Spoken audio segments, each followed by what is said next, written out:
যাত্রীদের যারা minor injure হয়েছে। रेलवे में एक 20 शताब्दी का सबसे बड़ा इंसिडेंट है कच्छ में, और एक बड़ा इंसिडेंट हुआ था बिहार में।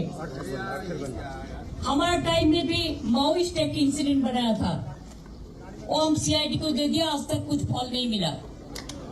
बात यही है कि रेलवे का सेफ्टी कमीशन है, जब रेलवे का ऐसा इंसिडेंट है होता है तब रेलवे सेफ्टी कमीशन देता है, वो लोग इन्वेस्टिगेशन करते हैं और इन्वेस्टिगेशन करके रिपोर्ट देते हैं। था मैंने एंटी कॉल्यूशन डिवाइस तैयार किया था, मैं खुद मडगांव में गया था, गोवा में, तब से इंसिडेंट कम किया था, एक्सीडेंट एकदम में 2 ट्रेन आ जाएगा तो उसमें रुक जाए, अगर कोई ट्रेन सामने पड़ा है तो रुक जाएगा, अगर कोई कुछ भी हो सकता है, एंटी कॉल्यूशन डिवाइस ड्राइवर्स हो जाएगा तो उसको अलर्ट करेगा।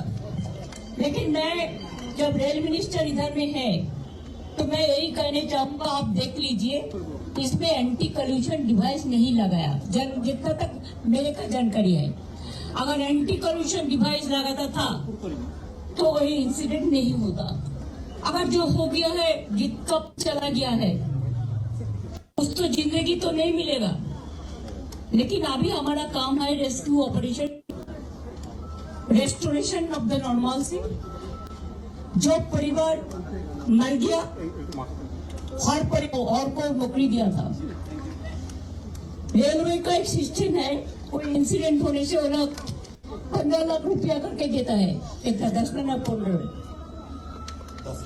10 देता है, अभी 10 देता है।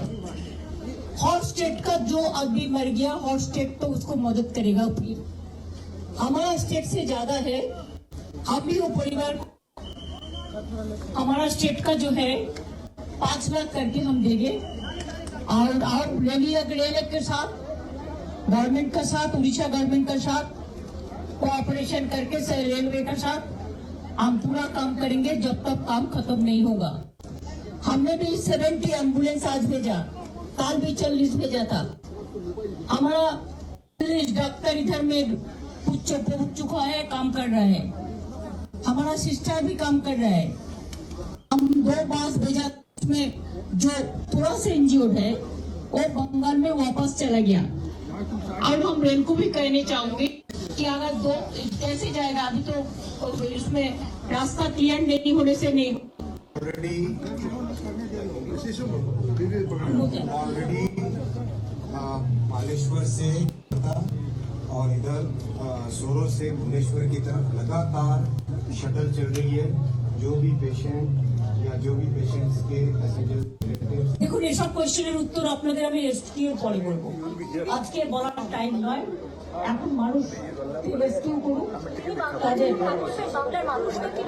বাংলার মানুষকে আমি বলবো যেসব পরিবার মারা গেছে, যেসব পরিবার রাস্তায় আছেন, যে পরিবার ইনজিওর হয়ে গেছে, তাদের সকলকে আমরা অলরেডি আমাদের নাম, আমাদের 24 ঘন্টা মনিটরিং চলছে তার, এবং এখানে আমাদের 50 জন অফিসারের টিম আছে, হেলথের টিম আছে, ডক্টর আছে, তাদের বললেই হবে।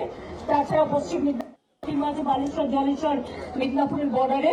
আর তাছাড়াও যারা খুব সিরিয়াস ইনজিওর আমাদের, ওদেরও 1 লাখ টাকা করে আমরা দেবো। আর যাদের হয়তো অল্প লেগেছে তাদের 50,000 টাকা করে দেবো।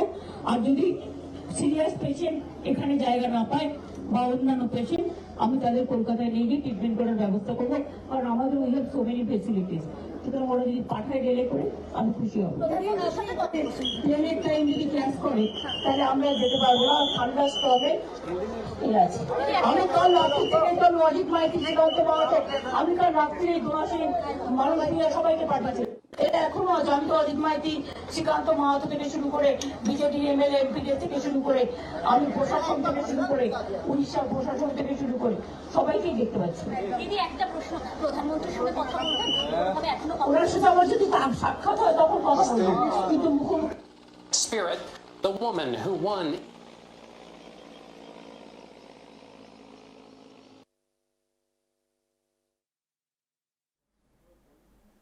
যে বিষয়টা দিকে আমরা নজর রাখছিলাম, ওড়িশা ইতিমধ্যেই পৌঁছে গিয়েছেন মুখ্যমন্ত্রী মমতা বন্দ্যোপাধ্যায়। তিনি বালেশ্বরে পৌঁছে গিয়ে ঘটনাস্থল পরিদর্শন করতে গিয়েছেন এবং তিনি সাংবাদিকদের মুখোমুখি হয়েছিলেন এবং তিনি বেশ কিছু মন্তব্য রেখেছেন। এবং যে বিষয়টা ঘটেছে গতকাল 3:15 নাগাদ শালিমার স্টেশন থেকে করমণ্ডল এক্সপ্রেস যে দুর্ঘটনার কবলে পড়েছেন, সেই দুর্ঘটনায় কিন্তু ইতিমধ্যে যে খবর পাওয়া গিয়েছে এখনো পর্যন্ত কিন্তু 261 জন মারা গিয়েছেন এবং আহত হয়েছে একাধিক। তাদের চিকিৎসা চলছে বালেশ্বর, ময়ূরভঞ্জ, ভদ্রক, কটক সহ রাজ্যের বিভিন্ন হাসপাতালে চলছে আহতদের চিকিৎসা। এবং প্রতিবেশী রাজ্য ওড়িশা ইতিমধ্যেই গতকালই কিন্তু প্রতিনিধি দল পাঠিয়েছিলেন রাজ্য সরকার এবং সেখানে পৌঁছে যান দোলা সেন এবং তাছাড়াও পাঠানো হয় একদল চিকিৎসককেও।